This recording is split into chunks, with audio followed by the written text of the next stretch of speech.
unload east of Long Tan Road.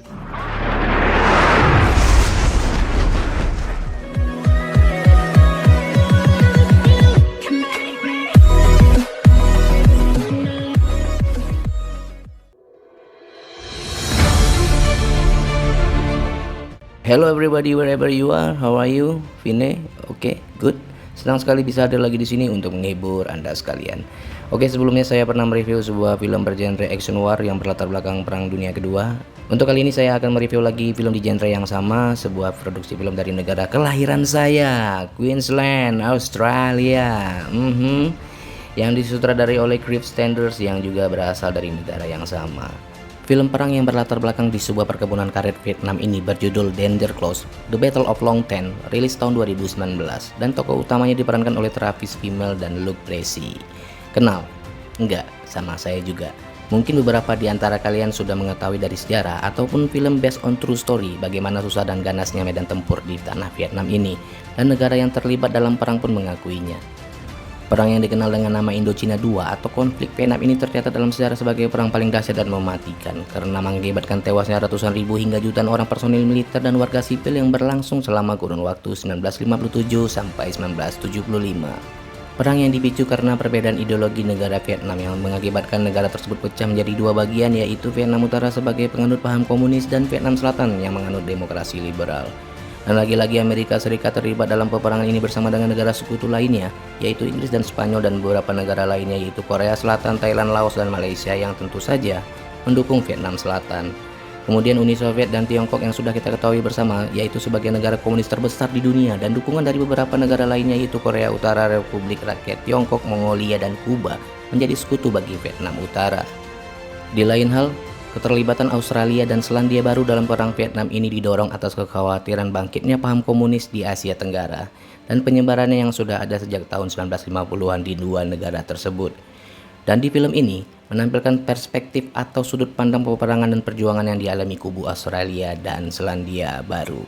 Yap, kalau begitu saya ucapkan selamat menyaksikan, dan masih seperti biasa klik subscribe dan nyalakan loncengnya jika Anda merasa bahagia di channel ini. Untuk itu, don't go anywhere, check this one out.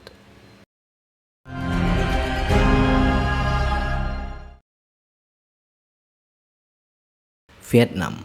Di saat berkecamuknya Perang Dingin di tahun 1966, terlihat ratusan prajurit tiba di suatu lokasi di Provinsi Phuoc Tuy, Vietnam Selatan. Didirikannya sebuah pangkalan militer di lokasi tersebut adalah sebagai bentuk partisipasi negara Australia dan Selandia Baru sebagai sekutu dari Amerika Serikat guna membantu pertempuran di kubu Vietnam Selatan. Dan Mayor Harry Smith adalah salah satu komandan kompi di pangkalan tersebut. Di saat ia tengah asik memikirkan nomor togel yang akan keluar minggu depan, sebuah mortir memecah keheningan tepat berada di samping campnya.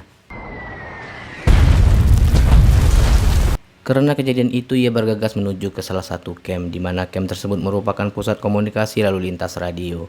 Menurut informasi markas pusat, sumber serangan tersebut berasal dari suatu lokasi bernama Long Phuoc. Dan Smith, sebagai prajurit yang berpengalaman seketika itu, juga membantah bahwa serangan tersebut berasal dari Long Tan. Serangan mortir menghujani tanpa henti dan membuat semua prajurit kocar-kacir mencari tempat berlindung. Kemudian Smith memerintahkan kepada markas pusat agar segera mencari koordinat mortir tersebut dan melakukan serangan balasan.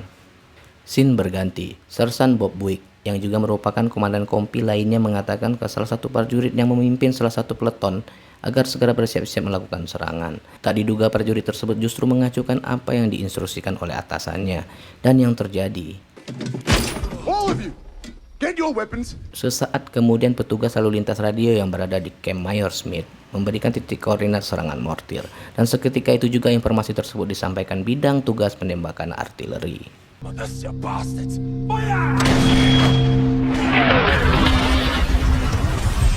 Pasca serangan tersebut, diadakanlah pertemuan singkat oleh Lieutenant Colin Townsend yang memimpin batalion dan dihadiri beberapa pimpinan kompi guna membahas invasi ke kubu Vietnam, di mana salah satu daerah yang akan dilewati adalah perkebunan karet Long Tan yang disebut dengan nama Operasi Vendetta. Dan kompi Bravo lah yang beruntung untuk melakukan serangan awal. Smith yang merasa jumlah prajuritnya lebih banyak berusaha untuk menawarkan diri untuk aksi tersebut, tapi sialnya permintaannya ditolak dan Colin mengatakan, Understood. Kemudian scene berganti di mana terlihat dua orang prajurit baru saja tiba dan seketika itu juga menghadap Sersan Bob Buick yang kebetulan memimpin Peleton 11 di kompinya. Selang berapa lama tibalah mereka di sebuah camp di mana Buick menjelaskan di batalion tersebut memiliki banyak kompi. Tapi kompi Delta adalah yang terbaik yang dikomandoi oleh Mayor Harry Smith. Dan ia juga mengatakan Smith adalah prajurit yang sangat terlatih dan berbahaya di masa lalu. Dengan kemampuan dan strategi yang ia miliki, Smith sangat menguasai medan pertempuran. Tapi malangnya, untuk saat ini Smith harus memimpin tim Delta yang membawahi prajurit yang belakangan diketahui sama sekali tidak memiliki skill tempur. Bahkan beberapa di antaranya tidak bisa menembak dan lebih parahnya lagi tidak pernah terlibat dalam pertempuran di medan perang. Dan bisa disimpulkan bahwa Smith ditugaskan untuk berperang sekaligus untuk menyelamatkan nyawa para prajurit tersebut. Di sisi lain terlihat Smith sedang melakukan interview dengan salah seorang prajurit bernama Paul Larch, di mana beberapa waktu yang lalu di saat camp dibombardir pihak Vietnam, ia diketahui sedang berada di sebuah pos dengan meminum minuman keras dan tanpa sengaja melepas sebuah tembakan ke udara. Sadar akan kesalahannya, Larch membuat sebuah tipuan kecil dengan mengatakan ia menembak para prajurit Vietnam yang berada tidak jauh dari camp tersebut. Smith mengatakan hal itu adalah sebuah kesalahan dan mengintimidasi Larch yang menganggap perbuatannya itu adalah sebuah candaan. Dan Smith memberikan teguran keras jika hal itu terjadi lagi, maka Smith akan memulangkan Larch ke tempat asalnya dengan menghabisi nyawanya terlebih dahulu. Scene pun berganti lagi di mana Smith mendapatkan informasi dari tim Bravo yang menjelaskan keadaan dan kondisi pasca penembakan artileri yang dilakukan Smith beberapa waktu yang lalu. Tak lama Smith menuju ke sebuah camp di mana Brigadir David Jackson berada. David Jackson adalah komandan besar batalion dan juga atasan dari Lieutenant Colin Townsend. Smith mengatakan keberatannya untuk memimpin sebuah kompi di mana prajuritnya adalah sekumpulan anak-anak wajib militer. Bukan atas dasar keinginan Smith, tapi Colin lah yang mengusulkan namanya agar berada di kompi Delta tersebut. Hal itu membuat Smith merasa tidak dihargai atas dedikasi dan kemampuannya yang diketahui dahulu memimpin sebuah pasukan komando khusus dalam berbagai medan pertempuran. Dan sebelum mengakhiri perdebatan singkat tersebut, Jackson mengatakan, "He's your commanding officer and you will follow his orders." Keesokan harinya terlihat dua helikopter mengudara yang diketahui sedang dalam perjalanan menuju batalion. Tak disangka orang yang berada di helikopter tersebut bukanlah prajurit, melainkan sekumpulan orang yang diketahui adalah sebuah grup band era 60-an yang berasal dari Australia dengan sang vokalis Patricia Thelma Amplet atau biasa disebut Little Paddy dan additional player called Joy dan Joy Boys. Belakangan diketahui mereka akan menghibur satu batalion dengan nyanyian ala Elvis Presley yang bergenre surf pop country jazz. Ini nyata loh ya, ada konser dalam situasi perang. Wow.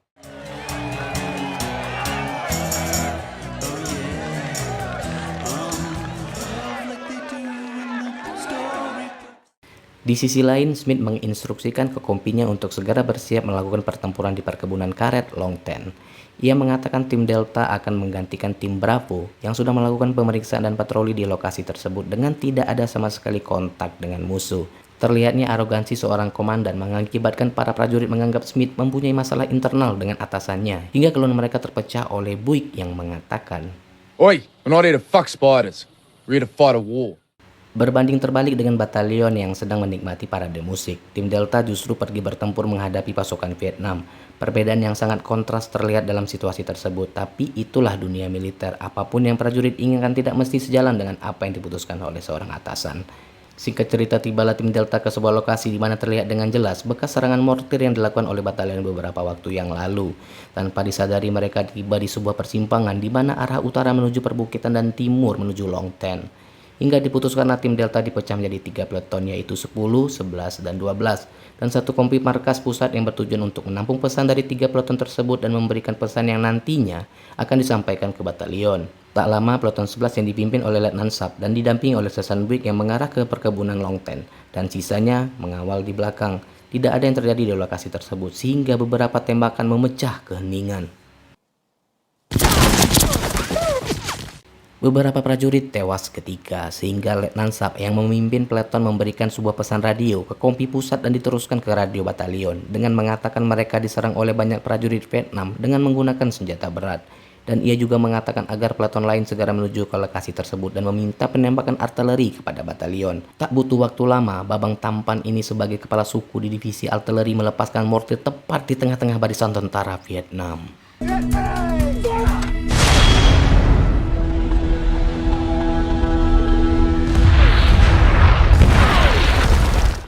Tembakan demi tembakan dari artileri pun tampak menghujani barisan tentara Vietnam. Tapi anehnya, prajurit Vietnam bukannya berkurang.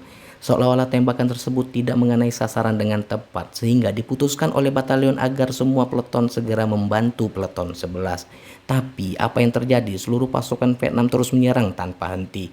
Peleton 10 yang saat itu tidak jauh berada dari peleton 11 pun merasakan hal yang sama. Bahkan parahnya, alat transmisi radio mereka rusak akibat terkena tembakan tentara Vietnam.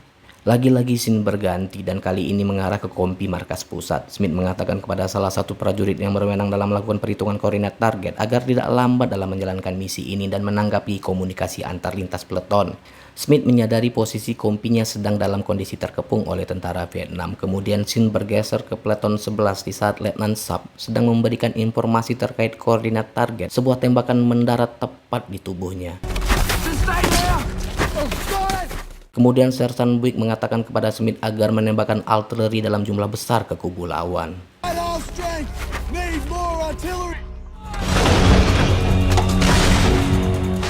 Tak lama tibalah peleton 12 bergabung ke kompi markas pusat dan diantaranya juga muncul satu korban penembakan dari peleton 10. Dan Smith mengatakan agar beristirahat di lokasi tersebut dan mendirikan camp. Satu hal yang tak terduga terjadi di lokasi di mana peleton 11 berada, bahwa ia menemukan satu-satunya prajurit dari tim Bravo yang selamat dari misi terdahulu. Bravo! Bravo, where's the rest of your section? Jumlah tentara Vietnam semakin banyak dan terus mendekat dan mengepung peleton 11 yang diprediksi jumlahnya mencapai 1 batalion atau sekitar 800 orang. Sehingga Sersan Buick mengatakan agar batalion mengirimkan APC. Apa itu APC? APC singkatan dari Armor Personal Carrier atau biasa disebut dengan kendaraan tempur lapis baja yang juga membawa pasukan tempur di dalamnya. Itu artinya tim Delta membutuhkan tambahan prajurit untuk menghadang tentara Vietnam. Tak lama, tibalah bantuan pesawat pembom milik Amerika dan Smith mengatakan agar Buick melepaskan bom asap sebagai tanda untuk dijatuhkannya bom. Tapi malangnya,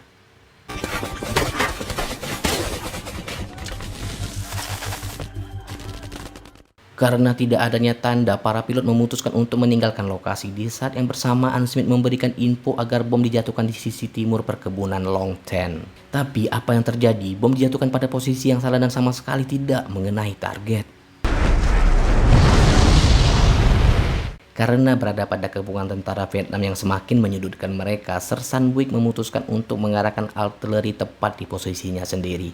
Sontak itu membuat Smith terdiam membisu karena keputusan akhir terkait disetujui atau tidaknya itu sepenuhnya berada di tangan Smith. Semua prajurit dan markas pusat batalion menunggu apa keputusan yang diberikan Smith. Smith dihadapkan pada sebuah keputusan sulit tak diduga. Akhirnya ia menyetujui apa yang diminta oleh Sersan Buick terkait koordinat target dan akhirnya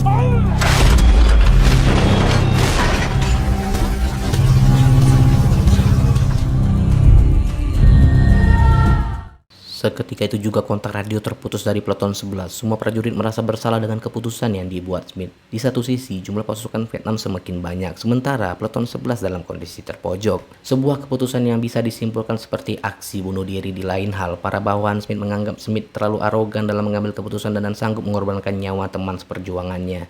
Sehingga terjadi pertengkaran kecil di antara Smith dan prajurit Lars yang mengatakan, lagi-lagi scene berganti ke markas batalion. Seorang prajurit mengatakan kepada David Jackson agar mengirimkan satu kompi menuju lokasi Smith dengan menggunakan APC. Tapi sialnya, permintaan tersebut ditolak. Jackson mengatakan itu bisa jadi sebuah jebakan yang dilakukan Vietnam. Ia berasumsi bahwa Vietnam mengirimkan satu batalion untuk menyerang satu kompi yang sedang berada di lapangan. Itu artinya kubu Vietnam berharap agar batalion ini mengeluarkan banyak prajurit untuk ditempatkan di lapangan, yang nantinya Vietnam dapat dengan mudah menyerang markas batalion karena tingkat keamanan yang melemah akibat kurangnya prajurit. Sehingga Lieutenant Collins memutuskan untuk memulangkan tim Delta ke markas dan Smith membantah dengan tegas keputusan Collins dengan mengatakan, Go fuck your orders. tak disangka, prajurit Lars mengatakan kepada Smith bahwa ia menemukan jalan menuju peleton 11. Smith berharap masih ada prajuritnya yang selamat pasca serangan artileri yang dilakukannya. Tanpa pikir panjang, Lars ditemani oleh prajurit yang lain pergi menuju lokasi peleton 11. Dan Sersan Jack, ini orangnya, mengatakan peleton 10 juga harus ditemukan, tapi mereka tidak memiliki kontak radio. Maka Smith memutuskan satu prajurit radio untuk menemukan di mana keberadaan peleton 10. Singkat cerita, Peleton 10 akhirnya ditemukan dan Smith memerintahkan mereka untuk kembali menuju kompi markas pusat. Dan sesaat kemudian, Smith sekali lagi meminta bantuan kepada batalion untuk mengirimkan pasokan amunisi. Dan lagi-lagi permintaannya ditolak oleh Colin.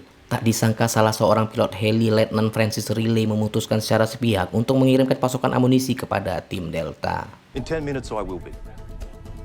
Lieutenant! Tak lama heli yang mengangkut amunisi pun tiba di lokasi dan Riley mengatakan agar menandai lokasi dengan bom asap. Riley dan rekan pilot lainnya tak luput dari tembakan tentara Vietnam. Beruntungnya, mereka menemukan lokasi bom asap dan tanpa pikir panjang, seketika itu juga menjatuhkan pasokan amunisi tersebut. Singkat cerita, Lars yang bersama dengan Peleton 12 akhirnya menemukan keberadaan Peleton 11. Gempuran dari tentara Vietnam tak ada habisnya sehingga menyisakan sedikit prajurit dari dua peleton tersebut. Belakangan diketahui Peleton 11 dan 12 berhasil berkumpul bersama kompi Smith. Thank God you're alive. That would have been bloody embarrassing.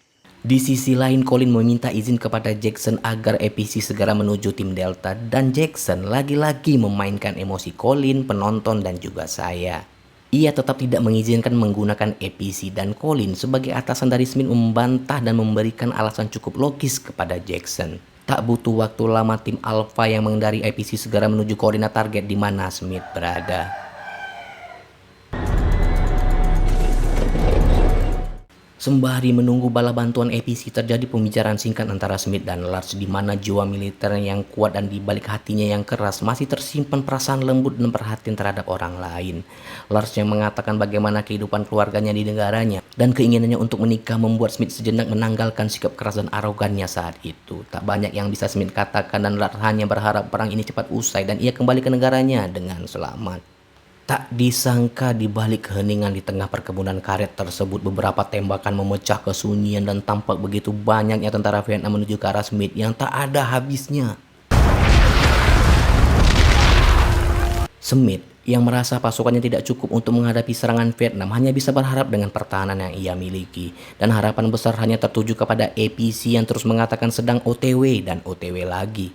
Tanpa pikir panjang, Smith meminta kepada divisi artileri untuk menghujani titik koordinat dengan mortir yang tak diduga hampir mengenai pasukannya sendiri.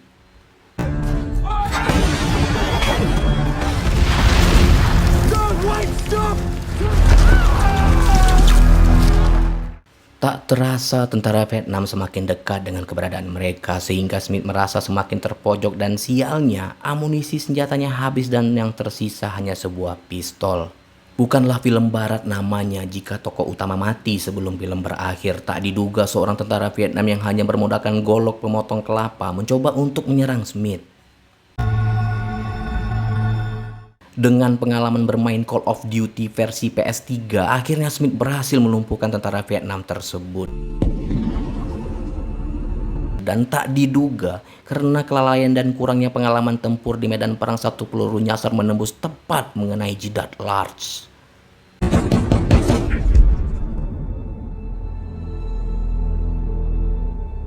Singkat cerita, Smith hampir menyerah dengan keadaan di mana jumlah tentara Vietnam semakin bertambah banyak. Tembakan demi tembakan artileri yang diharapkan dapat menghentikan langkah musuh pun tak bisa lagi diandalkan. Hanya kehebatan sutradara lah yang menjadi harapan Smith dan pasukannya selamat dari perang maha dahsyat ini. Dan ternyata keberuntungan masih berpihak kepada Smith. Beberapa APC tiba di lokasi memecah formasi tentara Vietnam dan melakukan serangan.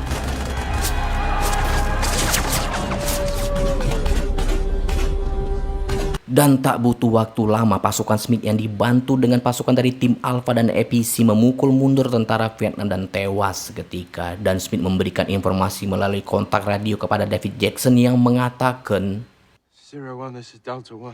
The battlefield is secure.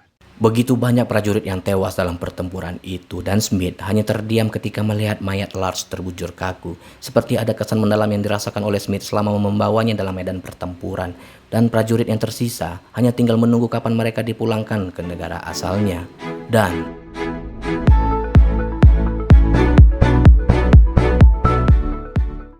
oke, kalau menurut saya filmnya lumayan bagus ya. Setiap aktor cukup memperkuat karakternya masing-masing. Dari sisi efek CGI, biasa-biasa aja sih. Nggak ada yang wah gitu. Australia termasuk kece juga dalam membuat film perang ternyata. Ditambah dengan adanya perasaan terharu, terenyuh, dan perhatian seorang Smith terhadap bawahannya sendiri yaitu prajurit Lars. Nah ini unik ya. Nah kurangnya berada pada kubu lawan nih. Kurang dijelaskan secara rinci tentang kubu Vietnam di film ini ya, seperti siapa yang memimpin segitu banyak tentara Vietnam yang katanya sampai 2000-an ya. Dari mana asal usul mereka, bahkan tadi terlihat ada cewek yang jadi tentara tuh. Nah coba, apakah mereka relawan atau memang ikut wajib militer? Gak tahu kan? Oke lah, cukup segitu review dari saya, dan intinya saya cukup merekomendasikan film aslinya untuk ditonton. Yap, saya pamit, terima kasih sudah menonton. Mohon maaf jika ada kesalahan ataupun kekurangan, dan sampai jumpa di alur cerita film selanjutnya. See ya.